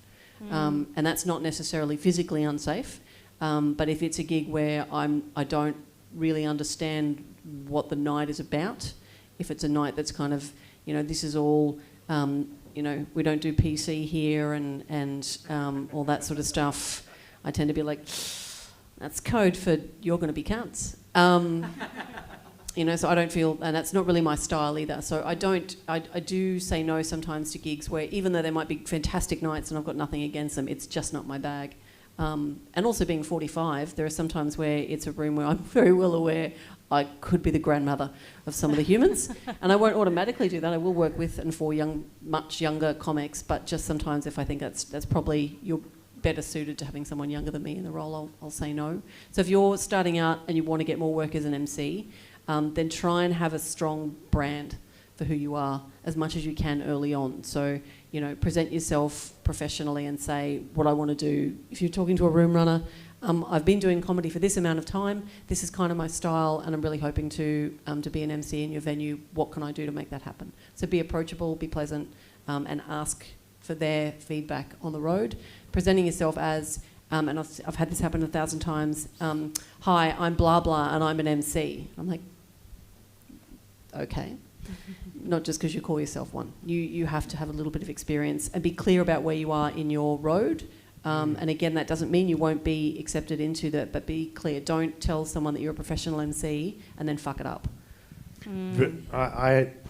That is massive. Never over. It's better to undersell and over-deliver than to promise the world. Like one of my early experiences was with an act who sold themselves brilliantly and had an amazing 3.5 minutes and sold themselves as a headline act. Oh my God. And I knew after picking them up that they weren't. And it was, I've got to get this fixed up because this person's down for a couple of gigs. And that was the turning point for me, getting references from people and doing a whole stack of things. I didn't do my due diligence, and it was very, very early in my career, and I never made that mistake again. I will find out about someone and I'll have iffy sort of situations of going, okay, I'll put that person on, but then I will couch them with a number of acts going, if they die in the arse, I've got a good show anyway, and it won't be as crucial. Whereas if you're doing a two-hander show and one person has 3 minutes and it's a 2-hour show, you're fucked. And it's that thing. People, you got to be aware of where you stand and where you're progressing and how you're progressing through the environment that exists. Yeah, saying You know, if no. you're not, yeah. Sorry, saying no because you can't do it is not embarrassing at all. If you're not up for the challenge, if you're not up for it, and you know you're not. Same thing if someone puts out, I'm looking for an MC that can do clean, and you know you can't do clean. Don't ever put yourself up for it. It's fine. I say no to gigs all the time. I'm like, I don't have that much material. I don't have this available. I can't do clean, blah, blah, blah. Because what's going to be way more embarrassing is you not delivering what you've promised and being embarrassed and then never being looked at again by that person because you're not trustworthy. And then they also don't want to book comedians because they've been fucked over by one. It's incredibly damaging to the scene to like overpromise something. And it's obviously we want you guys to be confident in yourselves, be confident, be proud of yourself, but don't put yourself up. You want to start your challenges with Brisbane gigs, with Brisbane room runners and who know you, who know where you're at. Too many times I've seen on the Brisbane Comedy Board someone put out a post looking for an MC that and they're not a comic. They don't know what they're getting when they do that. And the people that have put their names forward, and it's not any hate to them, cannot do that job. So you really, in this industry, you really, really, really, really need self-awareness. And it's fine to be like, I'm not ready for that. I'm not able to do that. People will have a lot more respect for you if you say no. Yes. And that comes with as a person that puts people into gigs. Like I get emails going, oh, we'd like this particular comic for this gig, and I go, no. I would not put that person in that gig because you will not get what you want because that person is not able to do that, whatever it is. Like, and when I'm talking to clients, I go, look, I'm going to give you my honest opinion because I've been doing this for a long time, and I want you to have the best show you possibly can, and you need to pick. Like I can tell you which acts will work for you. You tell me what you want, and the situation sometimes that you have is it's like we were talking earlier. It's one person. It's blah, blah, and HR that loves seeing whoever, but doesn't mean everyone else in the office knows who that person is. And it can be dangerous. And it's, you know, if they have a bad experience, that pulls money out of the industry. You know, those people... And out of your pocket. So you might say yes to a gig that's $300, for instance, because they've said, can you do it? You've said yes, they booked you at $300, that's fantastic. That is the last time you'll get money out of that client if you're not ready to do that and you fuck it up. So whilst it may feel good to get the short term, think of the long term and be clear with them. And you can still often have a great relationship. And I've done that on the way up with corporate gigs when I've been asked to do something I'm not ready to do. Is I've said, look, I'm not sure I'm the right person for that. I'm not the right fit for that. But have you looked at Fred Lang? Have you looked at Ellen Briggs? Have you looked at, you know, and given them someone who I know will nail it, and then said, or, you know, I could do the short spot and they could do, like we could do, you know, and given them options. So not no and not yes and then fuck it. Find a way to kind of be like, here's a way through. And then I have done, when I'm ready, that gig and nailed it much later, and then, you know, been able to get the repeat business. And also from them, like these guys have been talking about, they trust me as kind of ambassador of the industry, that I did what I said I would do. But you've also presented options to them, and they'll probably come back to someone like yourself and go, oh, do you have someone else to recommend? Sometimes when you do a corporate gig, they go, oh, everyone's seeing you, but have you got someone else you can offer up? You know, I get phone calls from people interstate or going, oh, what's this comic like? And I'm not going to give them, you know, people ask me to give referrals for them, and I will tell the person who rings me, I go, the person's got 5 minutes, or they've got 10 minutes, or they're a good MC, but they're not quite ready for a 30-minute spot. I will be totally honest, because I want that to happen back to me when someone contacts me, and I give that person a call about someone from Melbourne or Sydney. The other thing you've got to be really careful too is if you turn around and go, like someone's hunting for someone to do a gig, and you go, oh yeah, I'll do that for $300, and you do an okay job, but it was a gig that you know, they were looking at spending $2,000, $3,000 for, you've cheapened the market. Yep. And that goes for rooms and everything. It's like have some value as well to yourself and what's happening, or understanding the situation. Find out as much information as you can, because and please talk to each other about that. It can be really, as a corporate entertainer, that's one of the hardest things I have to deal with, is the crapshoot of how much to charge or to ask for, because depending on the client, depending on the venue, depending on what they're used to, if you can find out what other comics have done that for, or what they're used to paying, that can be really helpful. And as an MC, that's a really strong thing to do as well. And if someone says to you, can you drive to 3 hours away and do a gig for $100? No.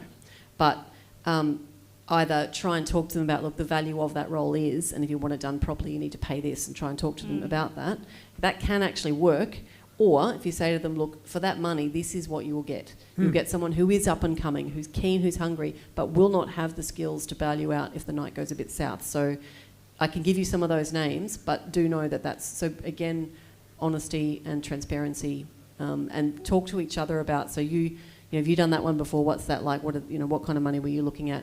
Try and not undercut each other, because the next time it'll be you that gets the less money. Also, undercutting each other is silly, because you'll all get a chance. If you're MC material, there's no point in charging $50 less, because you're not ever going to MC the same room every week. The rotation of rooms is maybe 2 months. You'll be doing the same room. A month and a half you'll be doing the same room, or filling in for someone or whatever, or maybe once a month.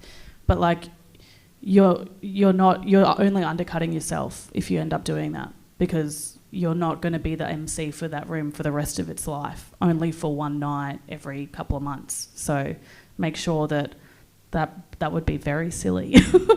There's and one thing too is there are people out there that will fish around to see what sort of deal they can get. And I had this experience recently where someone contacted me and went, we want this particular act, and I organised all the stuff. And then I had a phone call from his manager going, hey, did someone call this blah, blah, blah? Because I always tell the person the date, what we've quoted, all that sort of stuff. And what happened was the person was trying to play everyone off each other to get the person cheaper. And he turned around and went, that's the price. If you're not going to pay that, you can get... And I said the same thing. I said, you can get him from anywhere. It's going to cost you the same money. It's not going to be a better deal. And it comes down to what you do in that sort of situation.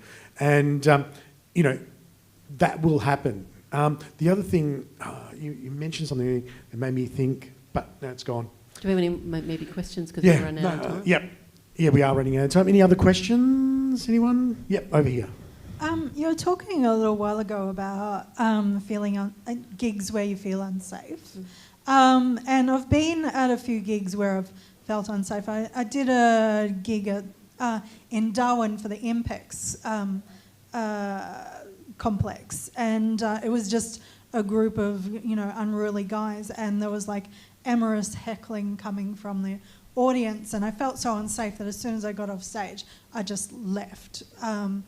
And there's been other times where after I've gotten off stage, guys have tried to pick me up, and when I've turned them down, they've turned nasty about that and that sort of stuff. So around kind of that feeling safe at a gig, when you're in a situation where maybe you don't feel safe on stage because you're getting amorous heckling or stuff like that, how do you deal with that once you are in a situation where you don't feel safe? I only do gigs with people that I trust, or with people or room runners that I trust, or I know that there are going to be comics there that I trust. I try and get a line-up but most of the time it's if I'm close to home. If I'm away from home, I need recommendations from people that there's going to be someone I can go to if I was feeling that way, that I could go and be like, hey, I don't feel comfortable right now. Can you walk me back to my car? Can you escort these people out of the venue or something like that? So I think that the real problem would be not having someone safe to go to in a gig that becomes unsafe or becomes unruly, and just being vocal and being like, I do not feel comfortable here right now. What can we do about that? And if that person isn't reciprocated, that's really fucked. And it would be a situation where if you would need to find someone that you would need to call to come and pick you up or something like that in a general, like, and in any situation when you are going out, if you don't feel safe. Bar staff, for most gigs, are usually pretty on top of stuff like that. So if you can't go to the room runner or you can't go to a comic, go to the bar staff. And most bars now do have situations where their bar staff are trained to, there's protocols in place to walk you back to the car, to order you an Uber, to do something like that. So it would just be a matter of communicating that and, getting yourself out of that situation. Absolutely. And that's not gender specific. It does happen more to women than it does to men, but it does happen to men. Yeah. So it's about, and in my case, I had one a little while ago at a gig where there's a guy who heckled. He kind of crossed through the back of the room and yelled out something really aggressive and threatening, and it shook me. And but because I kept talking and didn't let it show, and because I'm 6 feet tall and look bulletproof, no one really noticed that I was upset and that I was feeling unsafe. So that's something to be aware of as well. Sometimes people don't realise, as much as you think, why is no one coming to save me?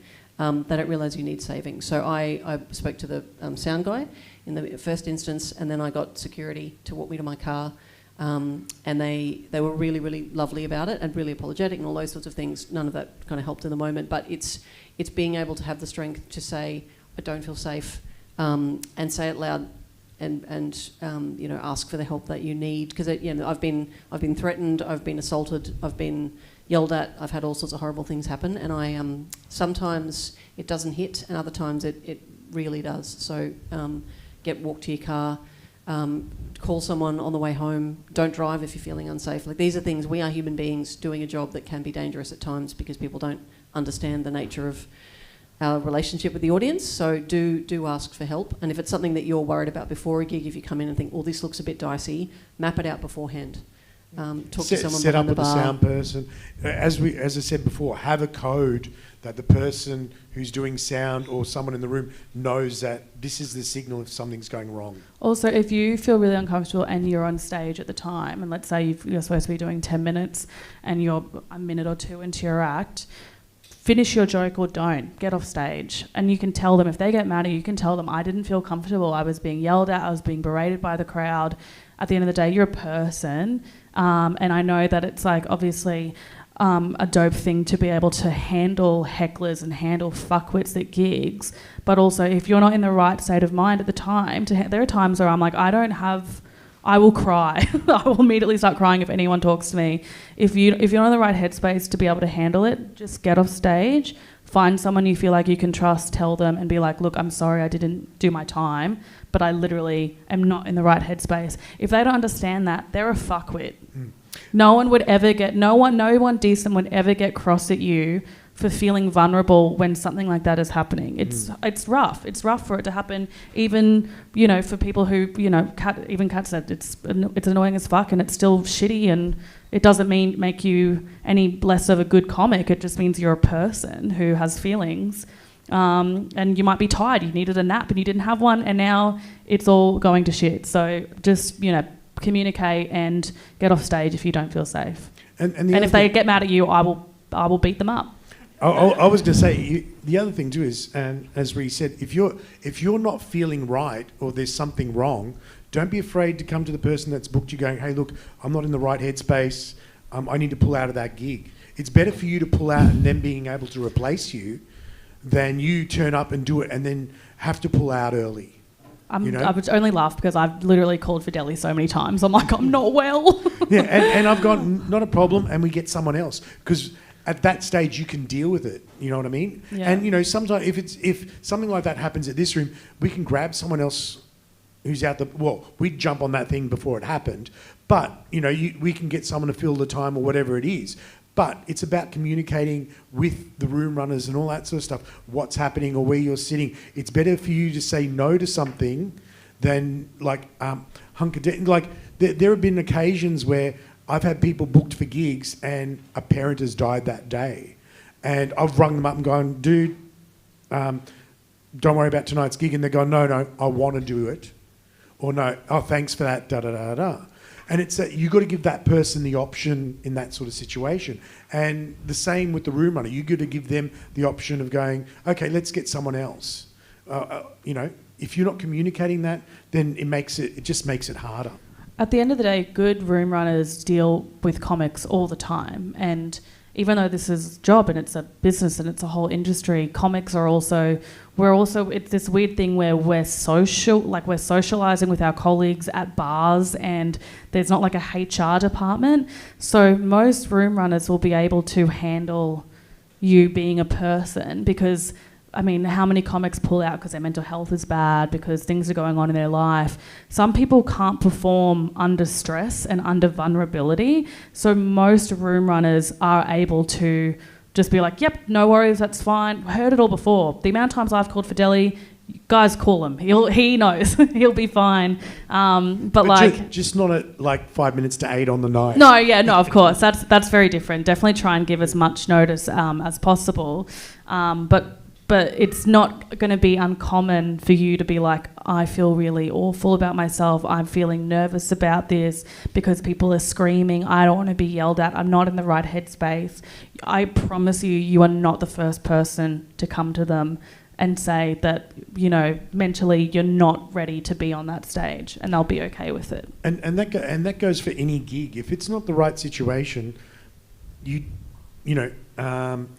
don't have to do it. It's not worth it. If you're going to be yelled at for, your 5-minute spot, and that's going to destroy you for the next couple of days, and you're going to feel awful for the next couple of days, that's not worth it. I'm 100% with you. I would not. If I think I'm going to go to a gig where they're like really unruly and they scream, I will say no, because I don't want to put myself through it, because it's like, it's not worth it for me to feel like shit leading up to it and feel like shit coming down from it. So... yeah. Sorry. Oh, good, my darling. Yeah. So we have another question over here. Yeah, thank you very much, and thank you for your time. How much do you put in for things like with stage management and for sound crew, etc.? You said earlier, understanding microphones, understanding the technical, but I've done a lot of stage management with things like festivals and and a number of other events, and I've had some MCs come in and they just go, "Oh, we'll do what we want," and yet there's some rules and regulations with stage management. How do you get to work with those sort of situations better than going in and just going, because I've had some really good MCs, how's it go? Okay, we'll work with you. And others go, no, I do it my way and you just get fucked, is practically what you get told. What do you mean by, like, I do it my way? Like... Well, see, MCs, like, I used to do Woodford a lot, and we had some really good MCs up there. And then this one night, this woman came and says, I do it my way, and if you don't like it, you can get fucked. Straight out. As in, what do you mean, though? Technically or time or...? Just everything, the whole show. She was going to run the show. Okay. And I said, well, no, we do stage management. We have cues, we have reasons. And I've done this before. Is it a better way to work with the stage management or do it your way, as you say? Yeah, you always should be trying to work. If you're running, like I did Super Fun Day maybe a month and a half ago or something, my tech person's my king. He's doing my audio for me. He's sorting the microphone out with me. It is so important especially because comedy is, it's us. Your business is yourself. It is personable. It is extremely personal. If a room runner doesn't like you, they're not going to book you because they don't want to see you. They get to make that decision. There's no HR in place. You need to be as professional and kind to everyone as much as possible. Drama, fighting, being rude is not tolerated, and it gets around. If I'm rude to my tech at Super Fun Day, he tells his boss, that comic that was on, she was a nightmare to work with. The chances of them bringing me back, even just from tech, is slim. No one is too good, too funny to not be blacklisted for being a fuckwit. And that's the truth. There are so many good comics in this country, in this world, that people will not work with because they don't want to be near them. Yep. So it goes the same for anyone you're dealing with. Any door staff, bar staff, tech, whoever you're dealing with, you're at work. So, like, if you have requirements, you need to set that up before. If you've got requirements for your set, you need to set that before. But at the end of the day, the tech person is there on behalf of the event that's organising. So they've been given all of the information that needs to happen. And I think you can do it in a collegiate manner. So if you are the MC and you're dealing with a techie that usually produces music or does something that it's not their area of expertise, but it is their venue and it is their home, then there is a way to say, hey, like if they're saying use a lapel mic, or they're doing something that from a comedy standpoint, it's not good, like a musician's mic stand, which is a nightmare for comedy, is to say to them something along the lines of, hey, I see how it normally works here. In comedy, what we try and do is, or it works a little, we find it easier, or you'll have less trouble with these dickheads if you do this. Is that possible? And then if they say, well, no, because I'm the boss and shut up, then you have to be like, okay, that's what we're dealing with here. Yeah. But as much as you can, if you try and give them a reason, most people will come across, particularly if you say speaking about corporate, a lot of the time I'm the only comic in the whole thing and everyone else has got a PowerPoint or is whatever else. So I'm the only one with that need. So I need to be able to say to them, hey, if it's at all possible, the difference is if I'm behind this podium, then they will lose all of this, like the amount of money you've paid for me, you won't get the result from.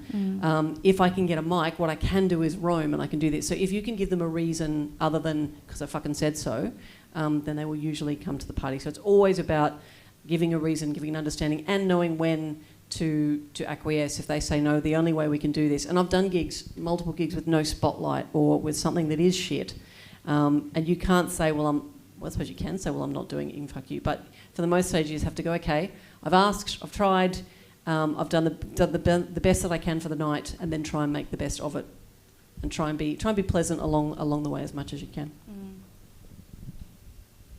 Any other questions?